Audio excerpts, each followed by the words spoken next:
Easy to talk without the camera. Yeah. Always is. Okay. Don't Let me get focus this- on Let me it. get my thoughts here. Okay. Hello, everyone. I come here today, and I thank everyone for being here, first of all.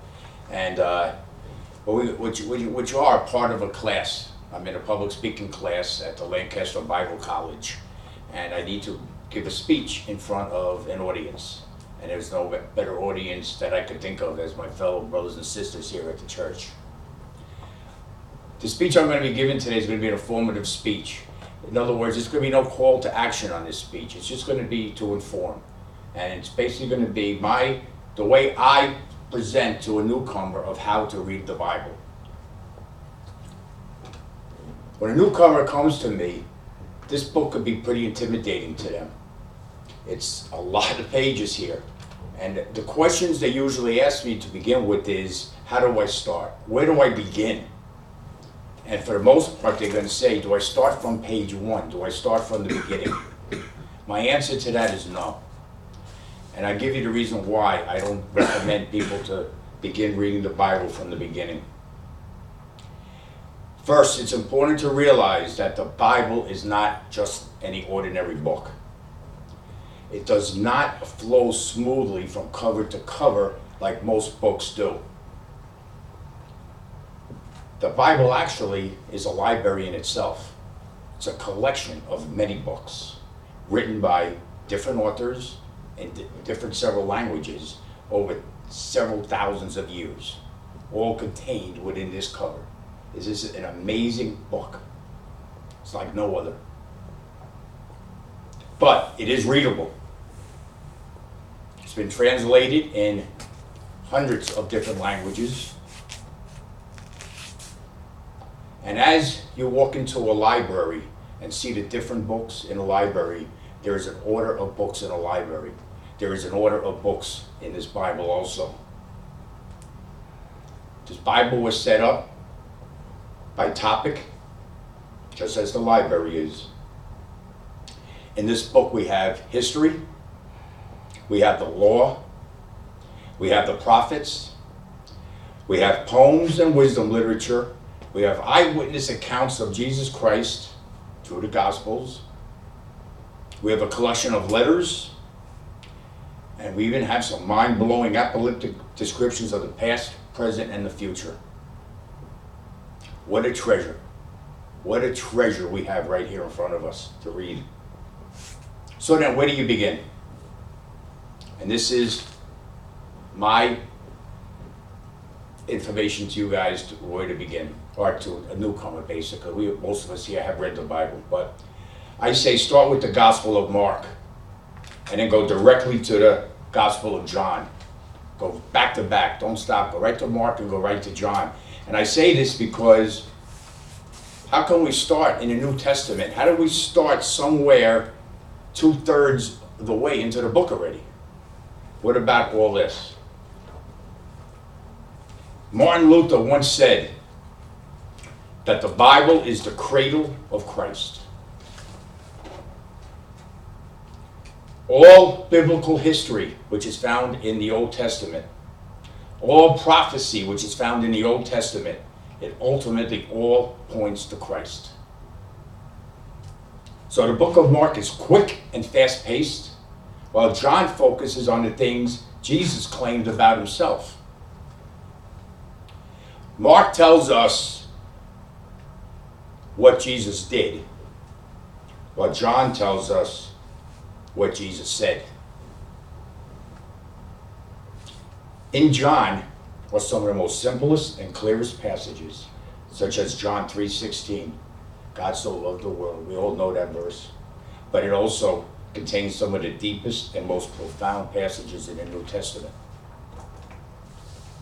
So at this point, Mark and John are read. Now what? My answer to them is keep reading, and keep reading. When you finish the book of John, it's very easy. Just go right to the next book. I tell them, go right to the book of Acts. Acts is Luke's sequel to his account of Jesus Christ. It picks up the story of Christ's ascension. In this action-packed book of Acts, we learn how the early church got started and how the gospel spread throughout the entire Roman Empire. Now, most people are into community. This is a community right here. Our DNA, God created us to be community-minded people. We're not loners. We like to be around people. Well, let me tell you something. The book of Acts is about community, with all of its ups and downs.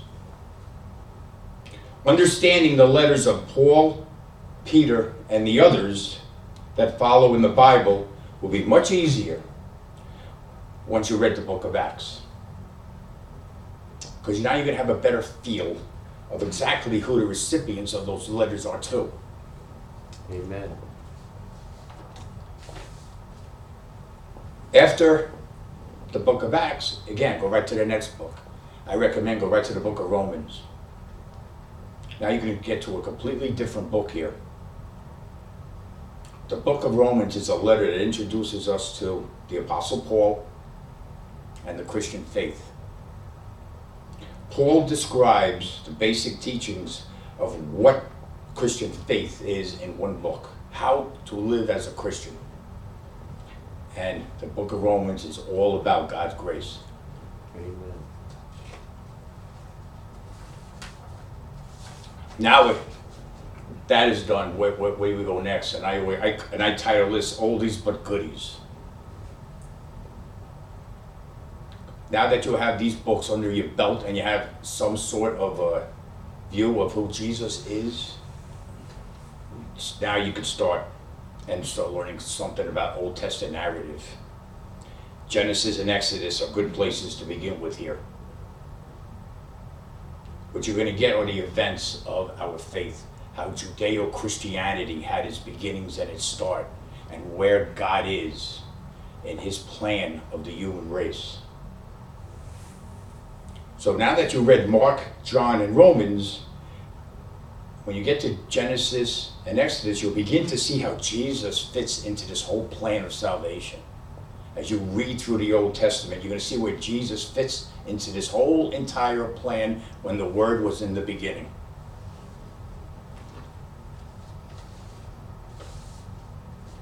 Now, as you're reading through those first two books of Genesis and Exodus, I also say add the Psalms to that too. Maybe one Psalm a day. Before you begin reading, read a Psalm. So now once that is done, you've come pretty far. And you basically, what I said before, how this is a collection of books, you basically at this point read at least one book from each of those collections. You read a book in the Gospels, you read Old Testament history, you read at least one epistle, you read New Testament history, and you have read some wisdom literature. Now you're ready to go on. You might go now to, say, Matthew and go right throughout the New Testament, or maybe you want to go from Genesis and go through again. But the important thing here is you got to keep reading. But there are plenty of reading plans out there to read at this point.